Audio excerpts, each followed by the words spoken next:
আসসালামু আলাইকুম, hello guys, কেমন আছেন সবাই? আশা করি ভালো আছেন। আজকে আপনাকে এমন জায়গায় এমন কিছু দেখামো যে আপনারা জীবনে কল্পনা করতে পারবেন না। এটা হচ্ছে কিশোরগঞ্জ হাওর। দেখছেন খালি চতুর্মুড়া, খালি লঞ্চ আর লঞ্চ, আর গিয়ে মনে করেন যে নৌকা। এই নৌকা দিয়ে মনে করেন যে ওই পারে থেকে এ পারে আইছে অনেক কষ্ট করে।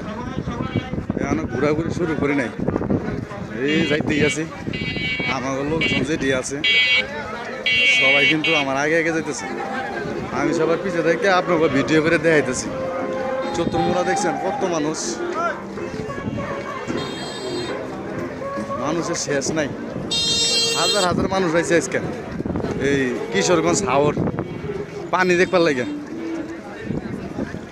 পানি উঠছে বাইরা, বুঝছেন, একবারে মনে করেন যে তলায় গেছে গা।